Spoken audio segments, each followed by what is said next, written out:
And magandang araw po sa inyong lahat. Ngayon po, gusto ko po ipakita po sa inyo ang development ng aking mini farm, ang aking pong farm sa gilid ng pader. Ngayon po ay mas lalo ko siyang pinahaba. Siguro iseset ko na pinakamahabang lettuce farm sa gilid ng pader. Yan po yun. Ito po ngayon ay mayroong 25 meters ng haba at meron po siyang 480 heads. 480 heads po ng lettuce sa gilid ng pader. Kaya po sinasabi ko sa inyo, kung wala kayong lupa, pwede kayong magtanim kahit po sa gilid ng ating pader at makakapagtanim tayo ng mga lettuce kahit po umabot na 400, 500, depende po sa haba ng inyong pader. At sinasabi ko lang po, kahit po pader, pwede natin pakinabangan at pwede nating tamnan ng ating mga gustong gulay na kainin. Yun po yung una yung development dito sa aking farm. Pangalawa, gusto ko pong ituro kung paano po naiiwasan ang tip burn. Tutulad po ngayon, medyo hindi ho natin malaman, minsan mainit, minsan maulan. So pakipakita ko po sa inyo kung paano po natin maiiwasan yung tip burn. Magbigay po ako ng example.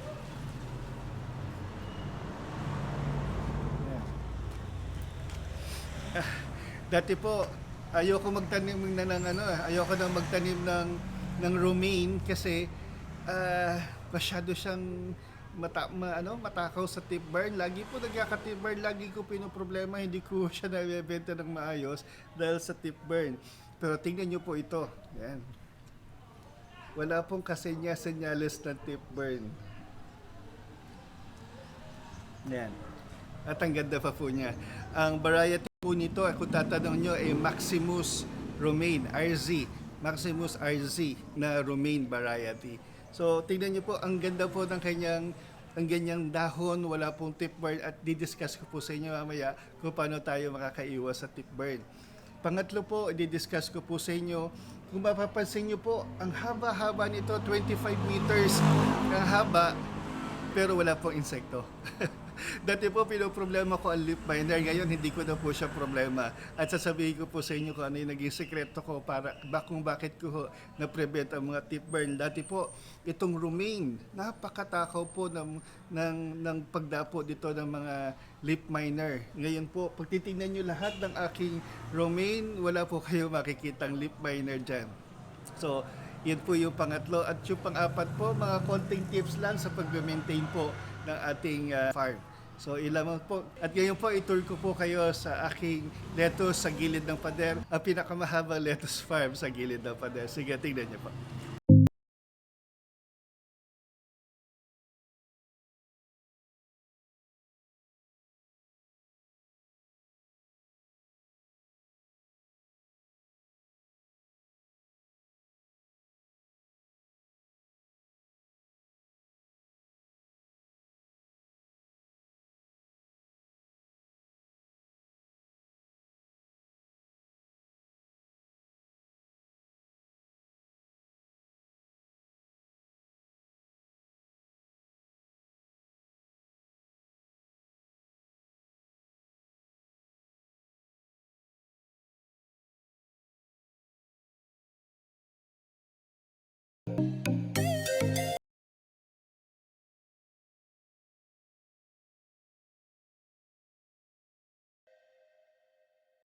Ang didiscuss ko pong una, yung aking mga ginawang improvements sa aking farm sa gilid ng pader. Kung mapapansin nyo po, ito po ay 20 pipes. 20 pipes na apat po na level. So, ibig sabihin po, kada isang level ay meron pong 5 pipes. Yung 5 pipes po na yon, ang ginawa ko po, hinati ko siya sa gitna. Ito po. Hati po yan sa gitna. Ang aking reservoir ay nasa gitna. Ayan. Bakit ko po pinalanong ganyan? Tingnan nyo po, ang inlet ay andito. Dalawa ang inlet niya, isang papunta doon, isang papunta dito. Ito rin, walang inlet dito. Ang inlet dito, isang papunta doon at isang papunta dito. At ano po bakit ko po ganun ginawa? No? Kung mapapansin nyo rin po, tingnan nyo sa ilalim. Pag tinignan nyo yung ilalim, ayan no? Wala pong drain pipe. Unlike po doon sa una kong setup, meron po siyang drain pipe na dos. Ito po wala na siyang drain pipe. Bakit? Kasi ang setup po nito, Ito po, papunta doon. Yan. Mula po dito hanggang doon. Andun po yung drain niya. At dito siya. So, naka half S po siya. Babagsak siya dito. Diretso siya dito sa reservoir. Ganun din po dito. Naka half S lang din siya. Dito po ay diretso din siya sa reservoir. So ano ang ibig kong sabihin? Ito po ay mayroong sariling drain. Itong dalawa ay may sariling drain. Ba't ko po ginawang ganon? Ayoko po kasi ng isang full S kasi po kung magiging full S po yan, mahaba ang lalakbay ng water at baka po pagdating dun sa dulo, eh, kulang na po ang dissolved oxygen na maa-absorb ng ibang lettuce. Kaya ang ginawa ko po, isang ganun lang. Unlike po before, ginagawa ko po pala lahat ay mayroong inlet. Sinubukan ko po na ito lang ang may inlet, ito wala, meron, wala. Ano po ang purpose ko? Ito po kasi, at itong dalawa na to, ayan, ito po ay independent na dalawa. Ito ay ganun din, ito ay ganun din. Bakit? Kapag ho, ito ay wala ng laman, ito ay walang laman, ito ay walang laman, pwede kong patayin, no? Pwede kong patayin ang tubig na umaagos ito. Pakita ko po sa inyo. Halimbawa po ito, nauubos na po ang laman ng dalawang pipe na to. Diba meron po siyang tubig? Ayan. Meron po akong mini bulb na pwede ko siyang patayin na. Ayan. Hindi na po siya gagana kasi po kung wala na siyang laman. At ang buhay na lang po, ito nasa itaas. Ayan. Ganon din po dito sa kabila. Ayan. Kung wala na din po laman, pwede ko na po patayin parehas. Diba? Ito po. Pwede ko na po siya patayin parehas. Ayan. Kung wala na po siyang laman, ibig po sabihin, kahit po ito'y gumagana, dahil hindi naman po dumadaan sa kanila, yung tubig po dito ay hindi naman dadaan sa kanila, so wala po silang kinalaman. Nagkataon lang po na iisa ang pump nila sa apat na klase ng setup. Nakukuha niyo po yon. Isang pump, pero kada isang ganito po, isang inlet, ay kanya-kanya po sila, independent sila sa isa't isa. Hindi po sila kukuha ng, ito ay hindi kumukuha ng tubig dito, ito ay hindi kumukuha ng tubig dito, dahil meron silang sariling linya. Yan, gano'n po. Isa pa po, bakit ko po ginawa yung ganito? Kung mapapansin niyo po, isa, dalawa, tatlo, apat ang drain. Yan po. Ano po ang purpose kung ba't ako naglagay ng apat na drain? Alam niyo po, ito pong setup na ganito, di ba, wala na po siyang air pump. Saan po siya kumukuha ng oxygen? Saan siya kumukuha ng air?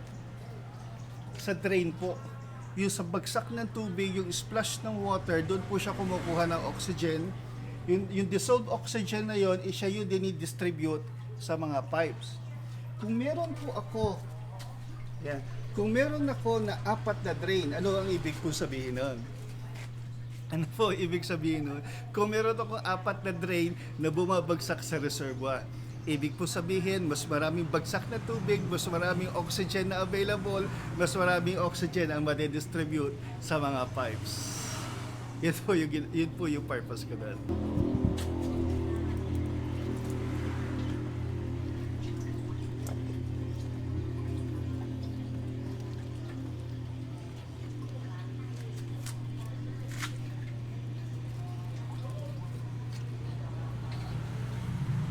Ito po yung isang tip na gusto ko ipakita sa inyo. Ano po ang nakikita niyong hawak ko? Siphon pump po ang tawag dito, siphon pump. Mura lang po ito, mabibili niyo lang din sa Shopee. Ano po ang purpose nito? Yan. Ang purpose po nito, kaya ako bumili nito, yung sa mga ganitong klase, halimbawa po ito, yan. Ang reservoir po kasi niyan ay andito, so mahirap siyang salinan ng tubig. So ano ang purpose po nito? Para po ito na mismo ang kusa na maglipat ng tubig sa kanya. Panoorin niyo po kung paano. Yan. Ang gagawin po natin, pipindutin lang po natin yan. Yan. Kusa na pong lumalabas ang tubig. Yan. So ang gagawin lang po natin, ilalagay po natin dito. Yan. Ipe-press lang po natin. Yan, ipe-press lang po. Yan. Tapos, iwan ko lang po siya dyan. Iniiwan ko lang po siya dyan. Tapos kusa na siya mauubos, pag huubos na, tsaka ko na lang babalikan. Yan, tingnan niyo po. Hinihigop niyo ho dito. Dahil ho sa ibong to, hihigupin niyo yung tubig papunta doon. Tapos, ayan na po siya. Hindi na ho ako mahihirapan ng kasasalin kasi mahirap po magsalin dahil masikip. So, kung gusto niyo yung simple na pagsasalin, ganyan na po ang gamitin niyo. At habang hindi pa po tapos, pwede niyo po ho kayong umalis at gumawa ng ibang bagay na pwede gawin.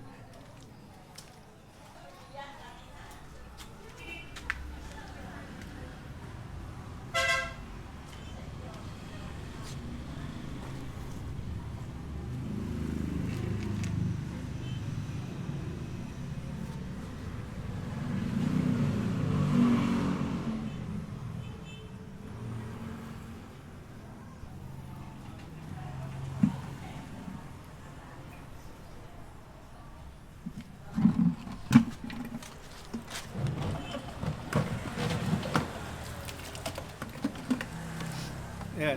Pagkaubos ho, meron na ako nagawang iba habang nagsasalin po siya ng kusa ng tubig. So, yun po yung purpose. Ito po yung kaibahan ng setup na to kumpara doon sa kabilang setup. At babaguhin ko din po yung ganong klaseng setup dahil sa nakita ko po, tingnan niyo po. Pag tinignan niyo dito, ang ganda ng view niya. Tingnan niyo. Buong buo po yung pagkabilog ng mga letters. Except po dun sa, syempre, except dun sa lalik.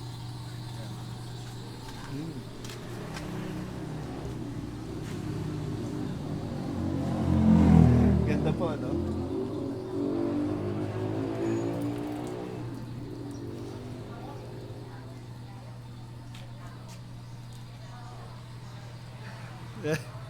First time ko po na nagkaroon ng romaine na wala pong tip burn at wala po ako naging problema.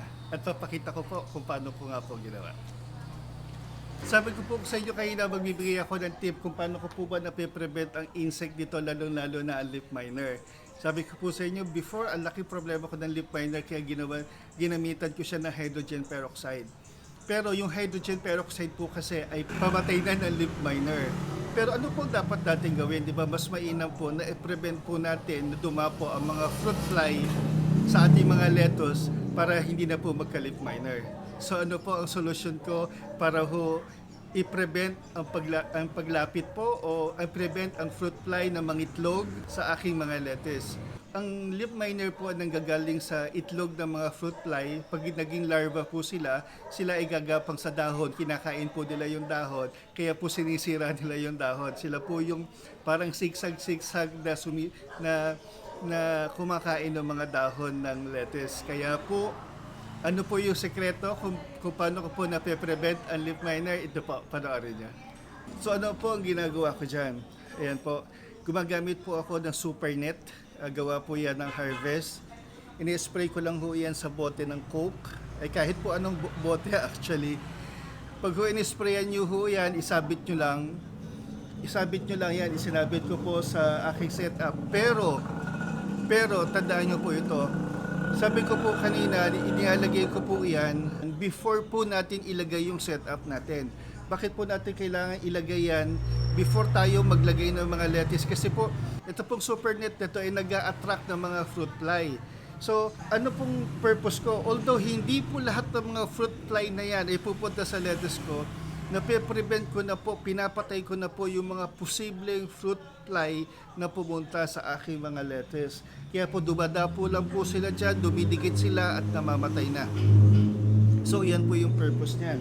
So, pag nakita nyo po, pag nilagay ko na yung lettuce, 23 days na po sila na andyan, pero wala po tayong kaso ng leaf miner. At hindi na rin po ako gumamit ng hydrogen peroxide kasi nga po, wala naman pong leaf miner. So, ito lang po ginagamit ko to prevent po yung fruit fly na nangingitlog at nagiging leaf miner. Ganito po ang ginagawa ko po para ma-prevent po yung leaf miner. Pero, tandaan nyo po ito, napaka-importante na huwag nyo pong ilalagay yung super net na yon kapag kayo ay meron ng tanim. Bakit? Sabi ko po, ito ay nag-a-attract ng mga fruit fly at kapag po wala na silang madapuan, baka po sa lettuce yun na pumunta. Gagalaw po yan, kikilos po yan at mapupunta po yan sa inyong mga lettuce. Ang huling tip na po kung bakit ko po na-prevent ang tip burn, ito po ang ginagawa ko. Ang ginagawa ko po per every liter po ng water, naglalagay po ako ng 1 gram ng calcium nitrate. Ito po yung isang tip para po ma-prevent po natin ang mga tip burn. Kung mapapansin niyo po, sabi ko, paano po natin ma-prevent ang tip burn? Maghahalo lamang po tayo ng calcium nitrate. Yung calcium nitrate po na powder, yung bilog-bilog po, yung calcium nitrate. Tapos ihahalo lang po natin 1 gram per every liter of water. Again po, 1 gram per every liter of water.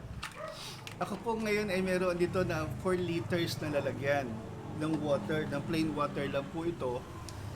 At nilalagyan ko po ito ng 4 grams ng calcium nitrate. Ano po ang muli ang purpose ng calcium nitrate? Para po ma-prevent natin ang tip burn. Ngayon, kailangan po tayo maglalagay ng calcium nitrate. Ang ginagawa ko po, nung ika-15th day po niya, nung i-transplant ko, 15 days nung ika-15th day after transplant, wala pa pong tip burn, naglagay na po ako ng calcium nitrate. Ayan po. Bakit po? Lagyan na po natin siya before pa po magka-tip burn. Before pa po magkaroon ng kaso ng tip burn, lagyan na po natin ng calcium nitrate to prevent. Ayan po, prevention po to prevent tip burn. At pakita ko lang po yung gamit ko. Ayan, nabili ko lang po yan sa Ace. 4 liters po ang laman yan. Ayan. Bakit po ito ang binili ko? Kasi po, kung iyan po ay 2 liters lang before, nagkukulang po minsan. At saka ho, mas maganda po kasi ang buga ng tubig nito. At saka po, mas madali siya ngayon ganito. Tingnan niyo po, pinipress ko lang po siyang ganyan. Pag po may enough water na siya, kapag may enough air na po sa loob, tingnan niyo po yung buga niya. Ang ganda po ng, kung makikita niyo, ang ganda po ng buga. Ayan. Hindi ko alam kung nakita nyo kasi masyado po siyang fine mist. Fine mist po ito. Hindi ko alam kung nakita nyo. Ito po. Ako ho ay nababasa. Tingnan nyo. Ayan. Hindi nyo po nakikita pero yan po ay tumutulo. So ano po ang ginagawa ko? Ito po ay sample lang. Wala pong calcium nitrate to. Ayoko po idikit sa balat ko. So ano ginagawa ko po? Diba napump ko na po siya ganyan. Ang ginagawa ko lang po, ilalagay ko lang po siya sa ibabaw. Bali, naglalagay po ako ng calcium nitrate every 5 days lang po. On the 15th, 20th, and 25th day. After po ng 25th day, hindi na po ako naglalagay ng calcium nitrate. So, 3 beses lang po ako naglagay ng calcium nitrate hanggang po sa ma-harvest. Yan. So, natapos na po doon. Ang nilalagyan ko lang naman po niyan ay ang aking romaine lettuce sapagkat yung iba naman po hindi ho ako nagkakakasan ng tip burn. So, sa romaine lang po ako naglalagay. Yan. Tingnan niyo po, basa po ang inner leaf niya. Inner leaves niya ay basa. So, na-absorb na po yan ng romaine. Yan. Ang ganda po talaga kayo ng aking romaine. Kung magtatanong po kayo kung anong variety po ito ay RZ Maximus Romaine. RZ Maximus Romaine. Ito po ay nasa 23 days or 25 days old pa lang po. At po sana marami po kayo natutunang muli.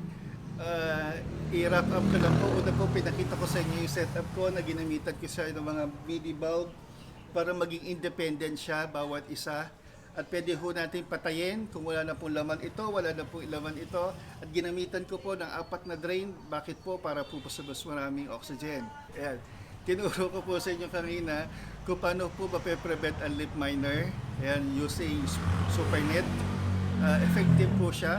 Pero muli, iulitin ko, huwag nyo siyang ilalagay na meron na kayong lettuce sapagkat dudumugin po ng fruit fly ang inyong mga tanim. At pangatlo po, paano ko po nape-prevent yung tip burn? Ayan po, ang paghahalo ng calcium nitrate sa aking tubig at ini-spray ko po ito tuwing umaga, mga bandang 5:30 or hanggang alas 6 bago pa man sumikat ang mga araw para bukas po yung kanyang mga stomata para ma-absorb ng dahon yung nutrient, yung calcium nitrate at pa-process pa po niya para po maging ma-absorb niya bilang isang calcium, maging nutrient po. Ayun. So, at pinakita ko po kayo na yung tip sa inyo kung paano pong magsalin ng tubig sa mas madaling paraan, sa mas simple, at hindi nyo na ho kailangang timba-timbain o salok-salukin dahil ho kung ang setup nyo ay ganito masikip, yun po ang kailangan para ho mas mapadali ang inyong buhay. So muli po, ako'y nagpapasalamat sa inyo. Sana po may natutunan po muli kayo.